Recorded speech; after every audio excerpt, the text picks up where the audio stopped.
Da Vinci Code by Dan Brown. அத்தியாயம் 78. தாங்க முடியாத பரவசத்தில் கிரிப்டெக்ஸை பிடித்தபடி எழுத்துக்களை டயல் செய்ய தொடங்கினாள். நாணத்தின் பிரதான சொல் இந்த காகித சுருளை விடுவிக்கும். அதை பார்த்து கொண்டிருந்த லெங்டனும் டீப்பிங்கும் மூச்சு விடுவதை நிறுத்திவிட்டதைப் போல் இருந்தது. எஸ் ஓ எஃப் கவனம் என்றார் டீப்பிங். எப்பொழுதுமே கவனமாக.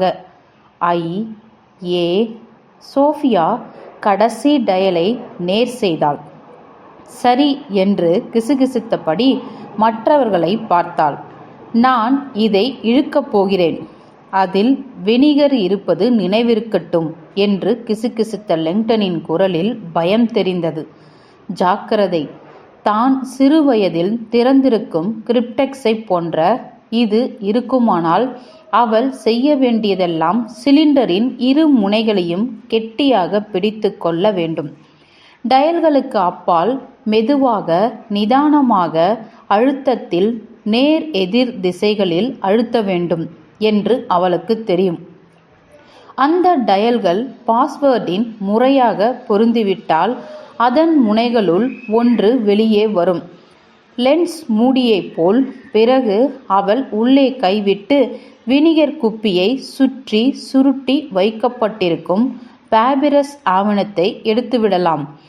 இருந்தாலும் அந்த பாஸ்வேர்ட் தவறானதாகிவிட்டால் இரு முனைகளும் அழுத்தும் சோஃபியாவின் விசை உள்ளே பொருத்தப்பட்டிருக்கும் லிவருக்கு சென்று அதை கீழ்நோக்கி திருப்பிவிடும். கண்ணாடி குப்பியை அழுத்தி அது உடைத்துவிடும்.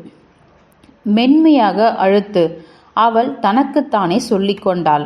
அந்த சிலிண்டரின் முனைகளை தன் உள்ளங்கைகளால் சுற்றி பிடித்து கொண்டிருந்த சோஃபியாவுக்கு அருகாமையில் டீப்பிங்கும் லெங்டனும் நேராக நின்றிருந்தனர். குறியீட்டு வார்த்தையை வெளிக்கொண்டு வரும் பரவசத்தில் அவர்கள் உள்ளே எதை பார்க்கிறார்கள் என்பதை சோஃபியா ஏறக்குறைய மறந்துவிட்டாள். அது சிலுவை மட கற்சாவி. டீப்பிங் சொன்னபடி அதில் புனித கோப்பைக்கான வரைபடம் இருக்கிறது. அது மேரி மேக்தலின் கல்லறையும் சாங்கிரியல் ஆவணங்களையும் காட்டும்.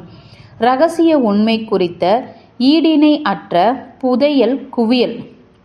கல் உருளையை இறுக்கமாக பிடித்திருந்த சோஃபியா குறிப்பானில் உள்ள எழுத்துக்களையும் சரியாக நேர் செய்யப்பட்டிருக்கிறதா என்று இரண்டாவது முறையாக சரிபார்த்தாள். பின்னர் மெதுவாக அவள் இழுத்தாள். எதுவும் நடக்கவில்லை. அவள் இன்னும் கொஞ்சம் சக்தியை பயன்படுத்தினாள். திடீரென்று நன்கு வடிவமைக்கப்பட்ட தொலைநோக்கி போல கல் சறுக்கியது. அவள் கையில் பிரிக்கப்பட்ட கனமான இறுதி துண்டு. லெங்டன் மற்றும் டீப்பிங் கிட்டத்தட்ட குதித்தனர். உருளையின் உள்ளே சுற்றி பார்த்தபோது சோஃபியாவின் இதய துடிப்பு உயர்ந்தது. காகித சுருள். சுருட்டப்பட்டிருந்த காகிதத்தின் நடுவில் இருந்த துளை வழியாக பார்த்தபோது அது வினிகர் குப்பி இருக்கும் உருளை வடிவ பொருள் மீது சுருட்டப்பட்டிருப்பதை கண்டாள்.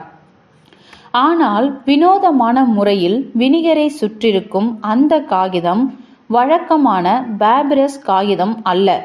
அது விலங்குத்தோல்.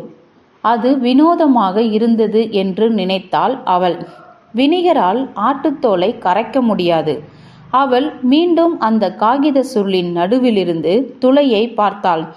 நடுவில் இருந்த பொருளும் வினிகர் அல்ல. அது முற்றிலும் வேறு ஒன்று. என்ன ஆயிற்று என்றார் டீப்பிங். அந்த காகித சுருளை வெளியே இழு.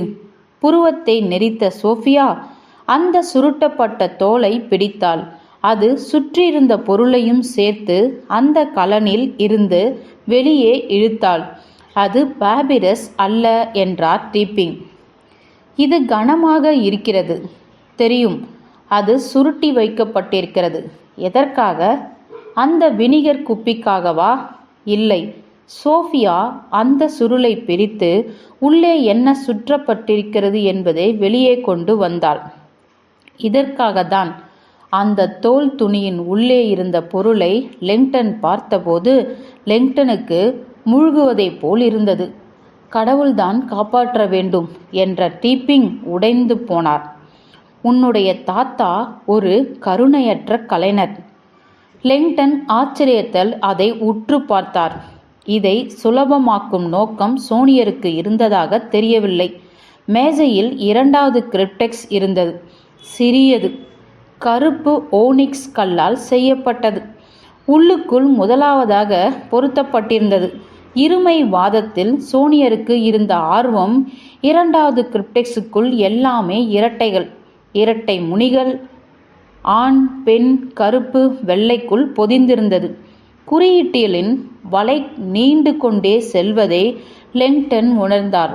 வெள்ளை கருப்பை பிறப்பிக்கிறது. எல்லோரும் பெண்ணிலிருந்தே பிறக்கிறார்கள். வெள்ளை பெண், கருப்பு ஆண். அங்கே சென்று லெங்டன் சிறிய கிரிப்டெக்ஸை எடுத்தார். அது முதலாவதுடன் அடையாளப்படுத்தப்படுவது போல் இருந்தது. அதன் அரைப்பகுதியை கருப்பை தவிர பிரபலமான கனைப்பொலியை பற்றி அவர் கேள்விப்பட்டிருக்கிறார். முன்னதாக அவர்கள் கேள்விப்பட்டிருந்த வினிகர் குப்பி இந்த சிறிய கிரிப்டெக்ஸை உள்ளேதான் இருக்கிறது. சரி ராபர்ட் என்றார் டீப்பிங். அந்த தோல் துணி இருந்த பெட்டியை அவரிடம் நகர்த்தினார். நாம் சரியான திசையில் சென்று கொண்டிருக்கிறோம் என்பதிலாவது உனக்கு சந்தோஷமா? லெங்டன் அந்த கெட்டியான தோல் துணியை பரிசோதித்தார். அதில் மற்றொரு 4 வரிகள் எழுதப்பட்டிருந்தன. மீண்டும் ஓர் இயாம்பிக் பெண்டாமீட்டர். அந்த வரிகள் மறைக்குறியீட்டு செய்யப்பட்டிருந்தன. ஆனால் பிரிட்டனுக்கு வர டீப்பிங் திட்டமிட்டதற்கு பலன் கிடைக்கப் போகும் முதல் வரியை படிப்பதே போதுமானதாக இருக்கும் என்று லெங்டன் நினைத்தார். லண்டனின் போப் ஒருவர் புதைத்த நைட் வீரர். இந்த நகரத்தில் எங்கோ உள்ள அந்த நைட் வீரரின் கல்லறைக்கு சென்று பார்ப்பதன் மூலம் அந்த இரண்டாம் கிரிப்டெக்ஸை உடைப்பதற்கான பாஸ்வேர்டை அடையலாம் என்று அந்த கவிதையின் மீதமுள்ள வரிகள் தெளிவாக சுட்டிக்காட்டின. லெங்டன் பரவசத்தோடு டீப்பிங்கை நோக்கி திரும்பினார்.